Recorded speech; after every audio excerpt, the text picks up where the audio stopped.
pasan 20 minutos de las 10 de la noche, aquí seguimos en el Gato al Agua y si les parece abordamos el primer asunto que quería trasladaros en esta noche y que desde luego a mí me resulta preocupante y es nuevamente sobre el papel de nuestra justicia, de nuestra legislación, de nuestro Código Penal y tiene que ver sobre dos derechos que no sé ya incluso si lo son, por ejemplo el de la legítima defensa e incluso el de la propiedad privada. Ha ocurrido en Tenerife. A un señor que estaba en su domicilio con su esposa y con la hermana de esta entraron unas personas, unos asaltantes y finalmente aquello acabó mal. El señor, viendo cómo estaban, digamos, de alguna manera torturando a su esposa, ejerció su derecho de legítima defensa y acabó con la vida de uno de los asaltantes. Pues ahí le ven, sentado en el banquillo de los acusados y ha sido condenado por matar al asaltante que estaba torturando a su mujer. Vamos a tener más detalles de este caso. Fátima García Manzano, muy buenas noches, cuéntanos. Buenas noches, pues condenado a los 83 parece el título de una película, pero por desgracia no es así. ¿Por qué? ¿Por qué ha podido ser condenado a prisión? Pues vamos a verlo. Este señor que ven aquí es Jacinto, tiene 83 años y no tiene antecedentes penales. Entonces, ¿por qué? ¿Por qué ha podido ser condenado a esta pena de prisión? Pues vamos a verlo. En 2015, dos asaltantes, uno menor de edad y otro de 26 años, Jonás, deciden entrar en la casa tapados con caretas, armados con palos y con una pistola simulada.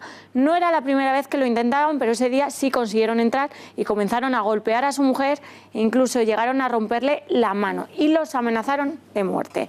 El único objetivo era el de conseguir la caja fuerte. Fue entonces cuando Jacinto se fue a otra habitación con la excusa de que iba a buscar algo de dinero, cuando sacó su revólver de 35 milímetros y disparó a Jonás, quien salió de la casa para desplomarse finalmente junto al tendedero y ante la mirada de Jacinto, quien ni siquiera sabía que el disparo le había alcanzado. ¿Qué ha dicho la justicia? Pues que Jacinto tiene que entrar en prisión por un delito de homicidio y por tenencia ilícita de armas. ¿Qué dice en cambio su defensa? Que el veredicto está lleno de incongruencias, que actuó en legítima defensa y luchan ahora por conseguir reducir la pena al mínimo. 2 años para el delito de homicidio y 6 meses por tenencia de armas. Por su parte, la Fiscalía ya ha asegurado que no se opondrá a la supresión de la pena de prisión, mientras que la acusación particular acepta que se reduzca la pena por el segundo delito, pero no por haber matado a Jonás aquella noche. Y es que, aunque el veredicto reconoce que esa noche Jacinto actuó en defensa propia, también señala que tenía que haber utilizado otras alternativas para defenderse. ¿Otras alternativas? Bueno, ahora veremos cuáles son esas. Bueno, tenemos conexión con Avelino Míguez, que es el abogado de Jacinto, de este señor de 83 años condenado. Letrado, señor Míguez, muy buenas noches. Buenas noches.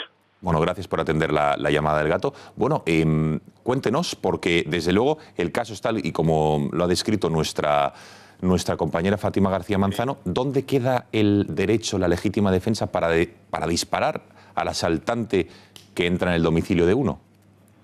Bueno, la verdad que ha hecho usted la pregunta del millón.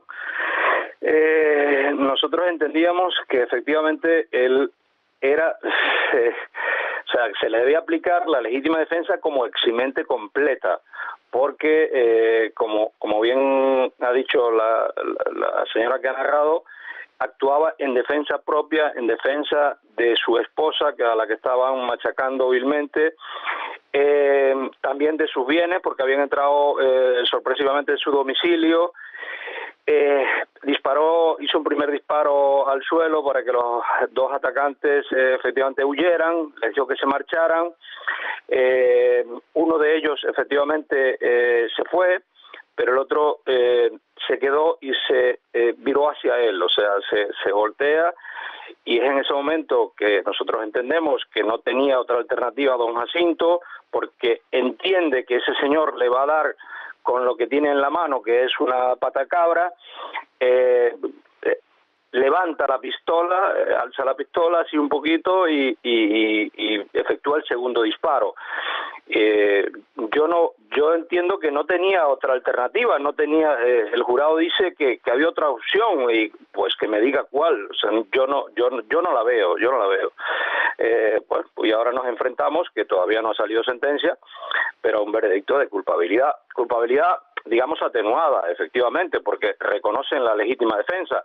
no como nosotros, repito, pretendíamos, que era como eximente completa, sino como atenuante muy cualificada, de 10 años que pretendía la acusación particular, única y exclusivamente la acusación particular, porque no se olvide que un dato importante, la Fiscalía en este caso, iba junto con nosotros solicitando la eximente completa de legítima defensa. Bueno, de 10 años que pedía en principio la acusación particular, después pues dijo sí, concurría la legítima defensa y solo pide 2 años y medio. Veremos qué es lo que pone su señoría, ¿no?, el magistrado presidente, que todavía no ha dictado sentencia. Entonces, vamos a ver. Perdón, señor Míguez, porque la situación en la que se vio su defendido es que entran en su casa, bueno, con los artefactos que usted ha dicho, los palos, simulaban tener una pistola y cogieron a su mujer, a su esposa. Y le encañonaba. Lo que pasa es que después resultó que era simulada. No se le ha escuchado. ¿Qué ha dicho, perdón? Que uno de ellos, los dos llevaban pistola, pero uno de ellos le encañonaba, le puso la pistola en la frente. Eso quedó probado, para que le abriera la puerta del domicilio, porque los hechos ocurrieron en un domicilio y en un habitáculo que está al lado del domicilio, que aquí le llamamos barbacoa, ¿no?, donde se hacen las fiestas y eso, ¿no?, que él estaba en ese momento viendo la televisión. Entonces primero lo encañonan, le hacen abrir la puerta del domicilio principal, de la parte principal del domicilio, por decirlo de alguna manera, que es donde estaba su esposa. Después siempre con un arma apuntándole, siempre uno de ellos siempre le estaba apuntando con un arma, que en ese momento ustedes pues, háganse una idea, son las 10 menos cuarto de la noche cerrada, bueno, ahí puede haber luz dentro de la casa, pero él no se va a poner a pensar de que la pistola puede ser simulada, él creía que era de verdad. Y aparte de eso, por encima le están pegando, pero brutalmente, a una señora, a su esposa de 65 años, porque ésta le decía que se fueran, que ya había llamado a la policía, y entonces más se enfurecen, le ponen la mano en la puerta y le rompen la mano con la puerta. O sea, fue realmente brutal el ataque, ¿no? Pero sin embargo, el jurado entendió que, bueno, como que tenía otras alternativas. Pues usted me dirá cuáles. Bueno, sobre todo como si su defendido de Jacinto, bueno, están utilizando un arma para apuntar, para encañonar a su esposa en la sien. Encima tiene que entender que ese arma es simulada. Pues precisamente lo haces para intentar parecer o simular que es real en vez de ficticio. Sí, ¿no? Es que la Guardia Civil lo dijo. O sea, es que ni yo, que soy, digamos, los dos guardias civiles, digamos, expertos en armas, hubiese podido distinguir si efectivamente esa arma que se le exhibió al jurado es real o simulada. Y menos en el momento de nerviosismo que ustedes pueden darse cuenta de que podría estar don Jacinto y doña Mercedes, que es su esposa. O sea, ambos creyeron que el arma era de verdad. Pero es que uno no se puede poner a pensar en ese momento si es o no es simulada. Vamos, ellos consideraban que era de verdad y que lo iban a matar. Ellos se veían muertos ya. Y por eso reaccionó de la única manera que yo creo que reaccionaría cualquier ser humano. De verdad, se lo digo, cualquier ser humano. O sea, es que a mí me están machacando a mi esposa. Bueno. Y lo lógico es que yo reaccione, pues, e incluso peor que don Jacinto, porque don Jacinto el primer disparo, no hay que olvidarse, lo tiró al suelo para que estos señores se fueran. Y con todo eso, uno sí se fue, no puso pies en polvorosa, pero el otro empezó a correr, pero se paró en el umbral de la puerta, se vira hacia él y le dice, ahora te ahorco, cabrón. Y le así, levanta el brazo para darle con la supuesta pata de cabra. No quedó muy claro si era una pata de cabra. Entonces ya él estaba a metro y medio de él. O sea, yo entiendo que no tenía alternativa. Y en ese momento no tenía otra cosa con que darle. Pues usted me dirá, si tuviera un palo a lo mejor se podía defender a estilo espada de la Edad Media, pero no, lo que tenía don Jacinto en la mano era una pistola. Totalmente. Don Avelino Míguez, que muchísimas gracias por haber atendido la llamada del Gato al Agua. Gracias a ustedes por permitirme hablar. Vale, gracias. Bueno, muy buenas noches. Bueno, don Ignacio Fuster Fabra, buenas noches. Muy buenas noches. ¿Cómo se regula en España la legítima defensa? Lo digo porque cuesta entender este caso, ¿no? Cuesta entender, pero sobre todo porque al final la opinión pública está muy contaminada de lo que nos rodea y de lo que hemos podido ver muchas veces en las películas. El artículo 20 del Código Penal la regula, y la regula de una manera que además es muy interpretable. Yo hay algo que sí que es importante y que haría más hincapié. Este es el veredicto de un tribunal del jurado, es decir, de un jurado que sin experiencia profesional en ámbitos jurídicos y judiciales ha tomado una decisión frente a lo que dice la ley, que es unos asuntos que no son complejos, ¿no? Que son de relativa fácil resolución. Yo creo que esto es importante también analizarlo, porque hemos visto que gente que no conoce cuáles las realidades jurídicas y judiciales de este asunto, por ejemplo, pues han tomado una determinación, pues seguramente amparados a veces el apasionamiento, ¿no?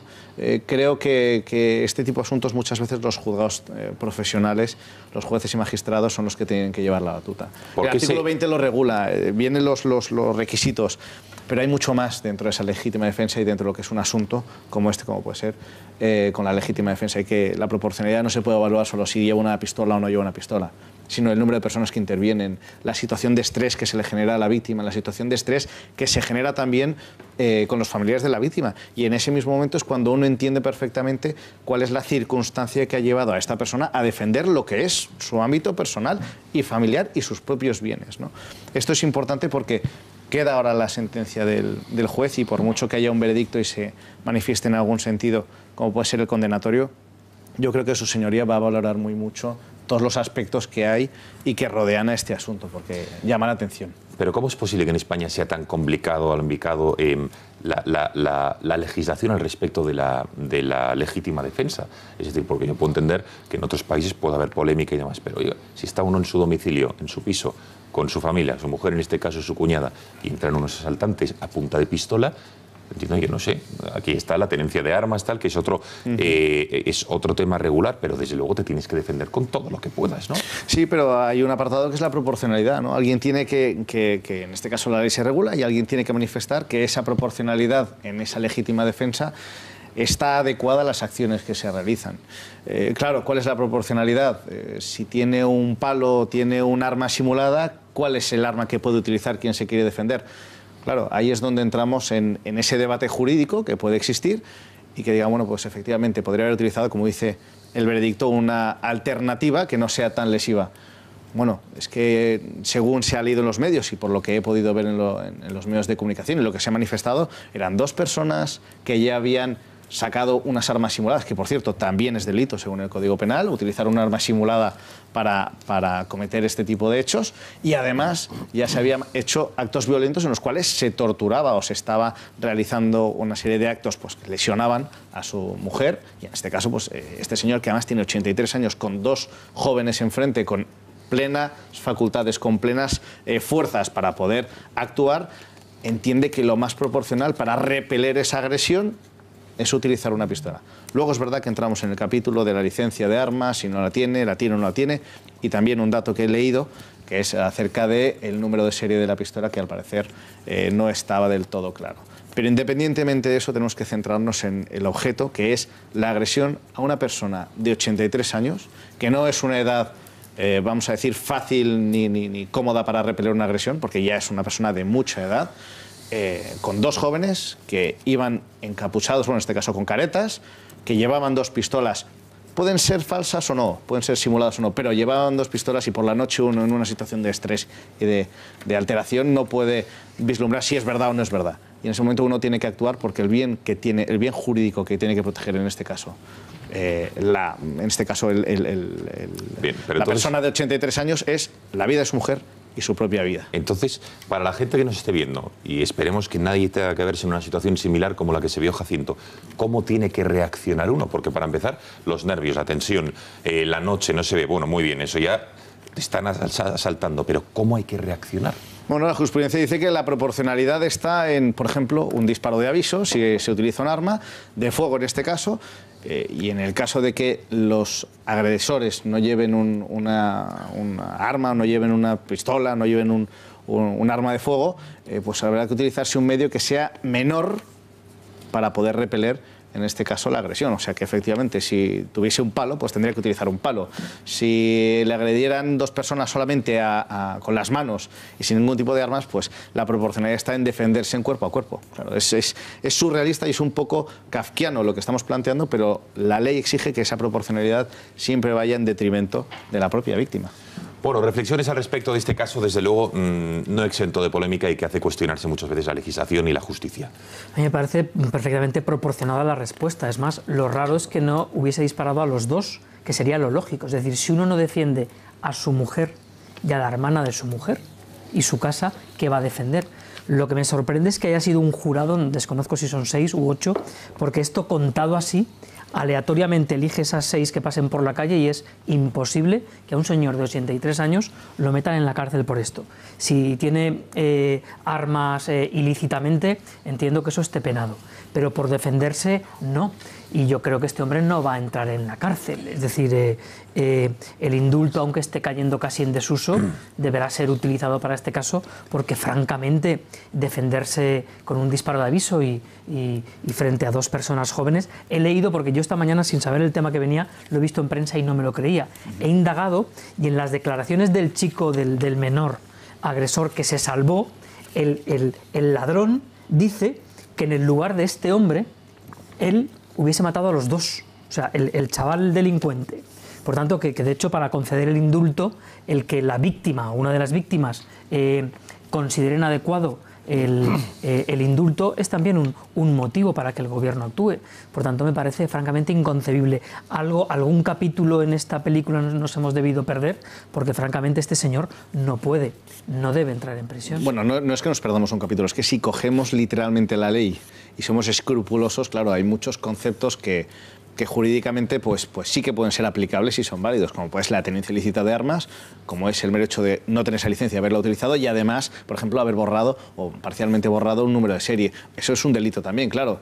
Y si tenemos en la mesa encima un cadáver, porque es así, tenemos un homicidio, no podemos obviar obviamente eso. Y claro, muchas veces si vamos a esas peculiaridades jurídicas podemos encontrarnos con esto. Eduardo. Bueno, el derecho a la legítima defensa está en el derecho natural y en el derecho positivo. O sea, es algo que nadie medianamente sensato se cuestiona. Todas las cuestiones adyacentes, como la que subrayaba nuestro abogado, sobre la proporcionalidad de la respuesta, pues hombre, mire usted, la proporcionalidad de la respuesta está en función del peligro generado por el delincuente, el violador, el asesino y la víctima. La víctima es algo que el legislador debería tener en cuenta. La víctima se defiende, como diría Miguel Hernández, a dentelladas secas y calientes, con lo que esté a su alcance y con lo que no esté a su alcance. Cuando alguien entra en tu casa con nocturnidad, armado con palos, agrede a tu mujer, le da una paliza de muerte, le pone una mano en el dintel de la puerta y cierra de un portazo y le rompe la mano a la señora. Vamos a ver. Y le apunta con una pistola. Le apunta con una pistola en la cabeza. Es que era falsa la pistola, era de juguete, era una... Oiga, yo qué sé. Yo no soy un geo, no soy un legionario, no soy un infante de marina, no sé distinguir un arma irreal de un arma auténtica. Un hombre de 83 años contra 2 chicos jóvenes. Pero bueno, ¿cómo que falta de proporcionalidad?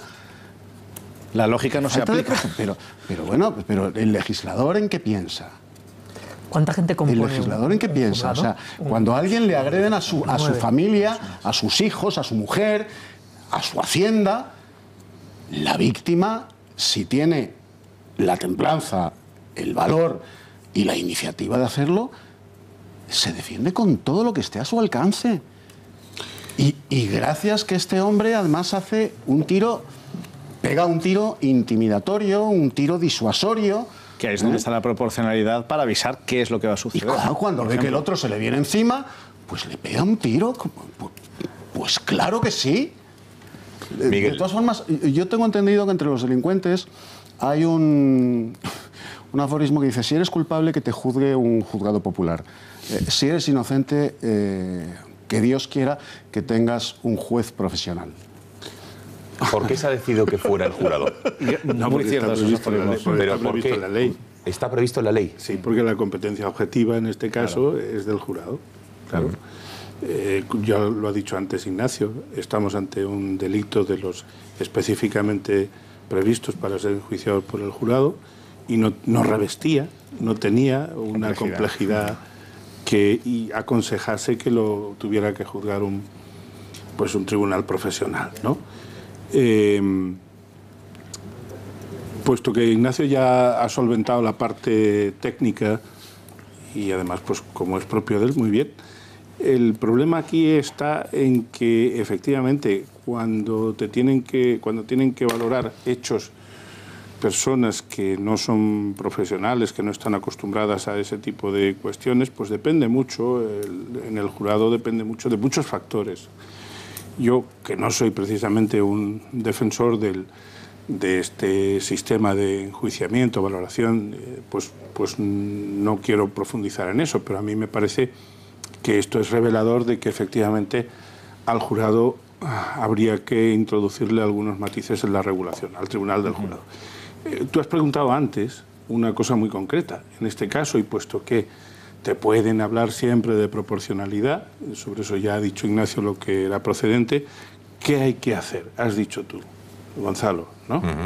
Pues yo, desde un punto de vista humano, pero también desde un punto de vista profesional, yo lo que digo es que si usted tiene un día un asalto en su casa y está en peligro la vida de los suyos o su vida propia, usted defiéndase. No ande calculando mucho eso del principio de proporcionalidad, porque igual tiene que asistir después, desde el otro lado, si Dios se lo permite ver, al juicio que hagan sobre quien le mató. Exacto. No sé si me estoy explicando bien. Es decir, ya nos encargaremos luego los profesionales de defenderle. Posiblemente tenga usted mala suerte, es posible que tenga mala suerte y algún jurado inavisado le condene. Pero tenga presente que también esto después es recurrible y yo estoy convencido de que un tribunal ya profesional, en la vía de segunda instancia de recurso, esta sentencia la va a tumbar. Mucho más cuando, como ha quedado de manifiesto, el propio Ministerio Público, que es el acusador público por excelencia, el acusador por excelencia en definitiva, está desadhiriéndose está yéndose de la compañía de la acusación particular y está pidiendo la estimación de la eximente completa de legítima defensa. Por eso, reitero, ante la posibilidad de que a usted le maten o que maten a los suyos, o no de que le maten, sino simplemente de que le torturen, usted no puede calcular eso en ese momento. Usted lo que tiene que hacer es defenderse. Esto en Estados Unidos no pasaría. Claro. Estados Unidos para muchas cosas es el primer país del tercer mundo, para muchas, pero para otras nos da sopas con ondas. Entonces, la segunda enmienda. Claro, es decir, ese es el paradigma de los norteamericanos. Aquí en España, pues tendríamos que hacer un esfuercito y nuestros jueces, los que establecen la jurisprudencia, Ignacio, que tienen capacidad para eso, deberían tener en cuenta que la humanización del derecho penal estuvo muy bien y está muy bien siempre. Empezó en el siglo XVIII, en la Ilustración y demás. Todo eso está muy bien. Pero cuando hay dos valores en presencia, uno de los cuales es el agresor y otro es el agredido, y son dos valores, en este caso iguales, las vidas humanas, pero uno es el que ha empezado alterando el orden de la convivencia, el derecho penal no puede amparar a ese agresor, no puede hacerlo, y yo estoy convencido. Y tiene que evolucionar, es decir, claro. El derecho penal es uno de los derechos que más lentamente ha evolucionado, y además, como muchas veces les digo a mis alumnos, estas sentencias, este veredicto, por ejemplo, es la clara demostración en la que el derecho es la única ciencia en la que 1 más 1 no son 2. Claro. Gonzalo y Rocío. Sí, bueno, yo como decía Miguel Barrachina en este caso, también me da la sensación de que algo nos estamos perdiendo, porque tal y como planteáis este asunto, y tal como nos lo habéis trasladado, bueno, creo que todos podemos estar de acuerdo en que nos parece pues una situación un poco extraña. Sí es verdad, sobre la conversación han aparecido nuevos datos, como el hecho de que este hombre tenía, al parecer, un arma sin licencia y que hizo, pues tuvo vocación de ocultar el uso de ese arma, por tanto de no colaborar. O que estaba ocultado. No sé en qué medida esto haya podido coadyuvar a la imposición de penas por parte en este caso del jurado. En cualquier caso, por la cuestión fundamental, si es como se nos ha planteado, si hay un tiro al suelo, una advertencia, una clara violación de su domicilio con riesgo para su familia, y yo desconozco en qué argumenta el tribunal, el jurado en este caso, que había otras opciones. Tal y como habéis planteado el asunto, parece que no las había. Desconozco cuáles son las argumentaciones, ni he seguido el proceso, ni conozco los autos, ni mucho menos la sentencia, porque todavía entiendo que es un trabajo que le queda pendiente a los magistrados de redactar, ¿no?, después de la decisión de... Solo un matiz, Gonzalo. Si esto lo hubiera tenido que juzgar un profesional, habría delimitado tan claramente, porque ni siquiera podríamos hablar de...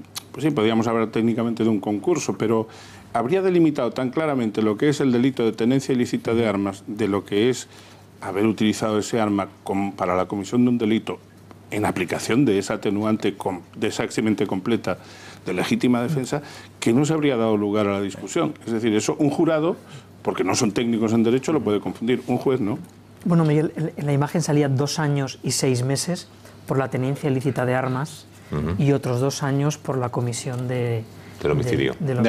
Sí, es decir, sin la tenencia ilícita de armas es probable que los 2 años solos, sin antecedentes, no lo hubieran supuesto. Por cierto, ¿ustedes qué opinan? Porque me parece un tema que es francamente interesante. Queremos saber su opinión. Lo pueden hacer en el 670-03-45-43, 670-03-45-43. Nos envían sus audios, sus notas de voz, la graban, aquí efectivamente con el móvil, con el WhatsApp, nos la envían y después al final del programa la reproducimos. Rocío. Bueno, yo creo que esto es un caso más para que los que creemos que tenemos que garantizar la seguridad de todos los ciudadanos, pues haya que impulsar que se cambie la ley, ¿no? Y evidentemente no puede quedar en manos de un jurado buenista el dirimir esto, porque pues tenemos una sociedad que ahora resulta que como protegen a los ocupas nuestros políticos, como se ampara al delincuente, pues claro, tenemos una sociedad que se acaba equivocando, ¿no? Entonces yo creo que hay que volver otra vez a la ley y al orden, ¿no? Y tenemos que estar todos, sentirnos protegidos y sentir que podemos, por supuesto, utilizar en legítima defensa lo que haga falta si alguien está entrando en nuestra morada, atacando a nuestra familia. Y en un sistema político que eso no está amparado, pues realmente pues tenemos un problema. Claro, es que tenemos políticos que tienen en sus grupos a ocupas, que protegen al que acaba con la propiedad privada, que defienden que entren en nuestras viviendas y que les tenemos que tratar a los ocupas como víctimas. En un sistema que protege eso, evidentemente la sociedad se acaba equivocando, porque acabamos confundiendo dónde está el bien y dónde está el mal, ¿no? Acabamos equivocando dónde está la línea clara que distingue al delincuente del que es víctima. Llegas a alcaldesa ocupando. Sí, sí. Ese es el problema. Yo creo que ahí tenemos, aparte del tema legal, que yo no soy experta en eso, pero tenemos una equivocación, y que yo creo que ya es hora de corregir ciertas Gonzalo, yo antes, Eduardo, si me permites, yo le hacía una pregunta retórica, evidentemente, a mi querido Ignacio Fuster Fabra sobre la proporcionalidad, y según él me contestaba, yo me estaba acordando de un sistema proporcional de defensa y ataque muy proporcional, valga la redundancia, y que a los veteranos de los tercios de Flandes lo llevaban impreso en su código de honor, y que les dio muy buen resultado durante 400 años. Este sistema proporcional de defensa y ataque decía lo siguiente: contra el insulto, la bofetada; contra la bofetada, la estaca; contra la estaca, la espada; y contra la espada, el arcabuz. No, eso es un muy buen concepto. Lo que pasa es que la